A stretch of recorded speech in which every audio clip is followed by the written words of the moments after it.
Dan kita susuri dengan rekam jejak yang lainnya ya. Ini pernah disampaikan di 28 Juli 2024 ya. Coba kita cek.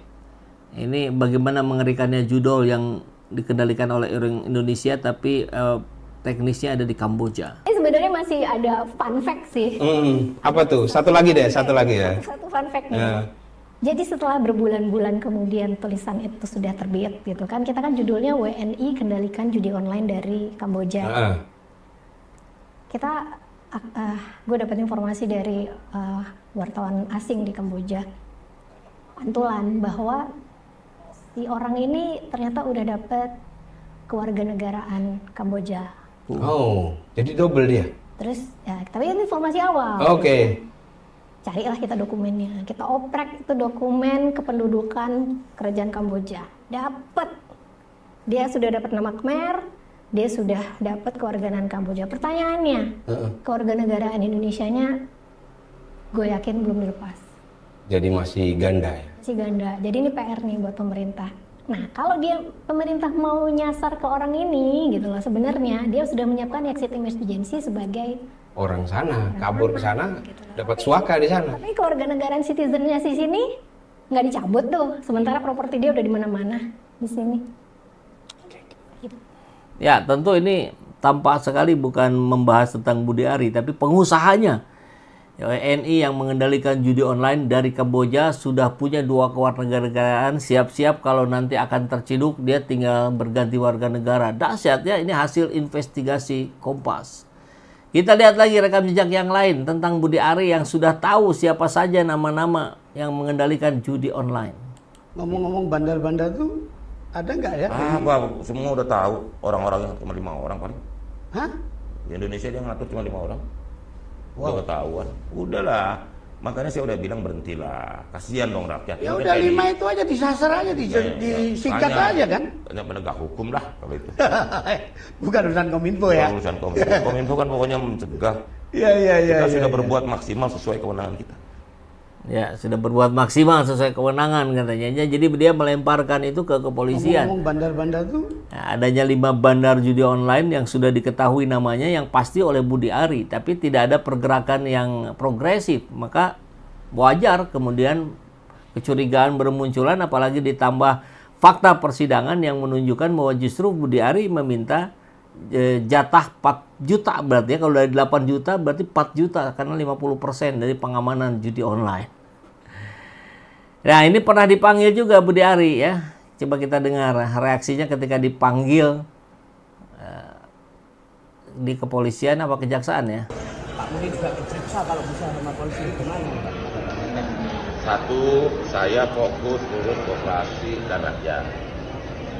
2, kita mendukung penegakan hukum. 3, kita mendukung pemberantasan judi online di seluruh lini di Indonesia. Jangan kasih kendor. Terima kasih. Tapi bila Begitu aja responnya ya, bukan jangan kasih kendor katanya. Pak Budi juga diperiksa kalau bisa Oke. sama polisi gimana? Yang ini apa nih? Nah, berani pecat saya bongkar semua rahasia negara. Ini foto ya, tapi kita belum pasti apakah betul ini ucapan dari Budi Ari. Tapi kalau iya, ya tentu sangat mengerikan sekali. Bukan begitu? Mari kita lihat. Ini ada yang menarik juga ya. Di persidangan diungkap Budi Ari menerima jatah 50% keuntungan judol dari situs yang tidak diblokir. Uangnya untuk pelatihan buzzer di Jogja dan Surabaya. Pelatihnya Parcok. Wah, ngeri ini. Ini belum bisa ketahui kebenarannya, tapi kita dengarkan dulu deh. Hey, berita yang gue tunggu-tunggu akhirnya mencuat juga.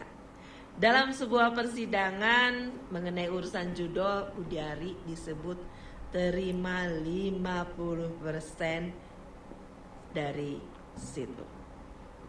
Terus ngapain ya waktu itu Jokowi bikin Satgas Judol? Ketuanya siapa sih waktu itu? Yang pernah gue bahas tipis-tipis, yang pernah terima pengadaan software dari Kemenhan. Ya, bisik-bisik nggak kedengeran. Gitu. Tapi kalau gue jadi Budi Ari sih ya, gue nggak akan mau kena sendirian. duitnya dibagi-bagi lagi untuk pelatihan para buzzer di Jogja dan di Surabaya. Nah, dilatih sama Om Coklat misalnya. Ini harus tegas sih. Harus segera dibuatkan surat pencekalan. Soalnya konon Doski lagi mau ditugaskan ke luar negeri. Kayak yang udah. Kalau udah kena masalah, dikasih tugas ke luar negeri.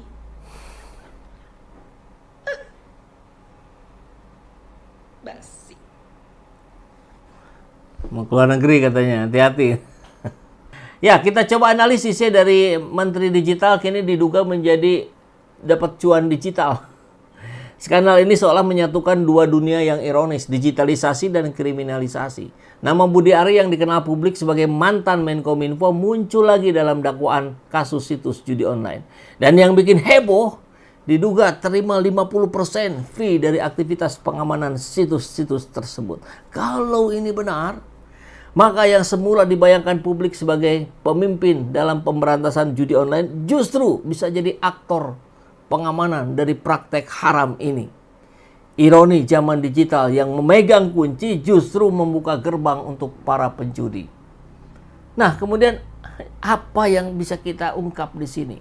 Dalam surat dakwaan terhadap terdakwa pengelola situs judi online muncul narasi ada oknum yang memberikan pengamanan hukum dan politik terhadap situs-situs tersebut. Disebutkan fee dibagi dua dan 50%-nya diduga untuk pihak bernama Budi Ari. Wow.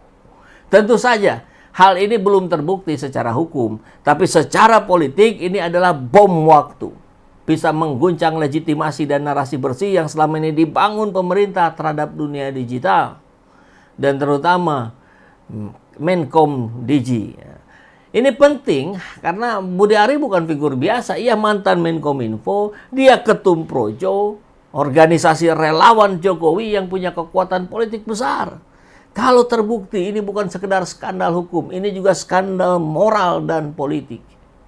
Narasi kontra judi yang dibangun selama ini oleh Budi Ari pun ya langsung runtuh. Selama ini situs judol diblokir, bahkan pemerintah membuat satgas pemberantasan judi online. Tapi kalau pejabat tingginya sendiri diduga berbagi fee, maka semua tampak seperti sandiwara digital. 50% itu fee yang fantastis itu. Bukan amplop kecil. Ini bagian besar dari kue haram. Jika benar, maka ini membuka ruang untuk pertanyaan. Berapa banyak situs yang dilindungi? Berapa banyak uang yang mengalir diam-diam? Siapa selanjutnya? Kasus ini bisa menjadi efek domino. Jika penyidik mendalami lebih jauh lagi, bisa jadi muncul nama-nama yang terlibat dalam jaringan proteksi ilegal terhadap aktivitas judi online ini. Apalagi kalau ternyata pengamanan itu berlangsung saat Budi Ari masih menjabat Menkominfo, maka ini berpotensi menjadi skandal kelas nasional. Bukan hanya mempermalukan secara pribadi, tapi menghancurkan kepercayaan publik terhadap institusi digital negara. Nah, bagaimana reaksi publik hari ini? Bingung mau ketawa atau mau menangis? Netizen di medsos mencibir, blokir situs, iya, yang nggak setor. Pantesan situs judol bisa hidup segar bugar, ternyata ada yang jagain. Dan sebagian publik sudah mulai kehilangan kepercayaan terhadap narasi pemberantasan judi online.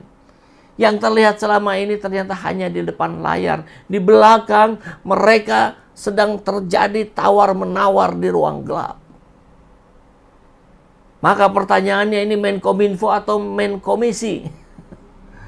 Jika benar Budi Ari menerima komisi dari situs-situs yang harusnya ia basmi, maka sejarah akan mencatatnya bukan sebagai Menkominfo, tapi Menkomisi yang mengambil bagian dari bisnis haram yang seharusnya ia berantas. Ini saatnya penegak hukum bicara. Karena kalau diam, nanti rakyat bisa berkata, blokir rakyat, lindungi mafia. Assalamualaikum warahmatullahi wabarakatuh.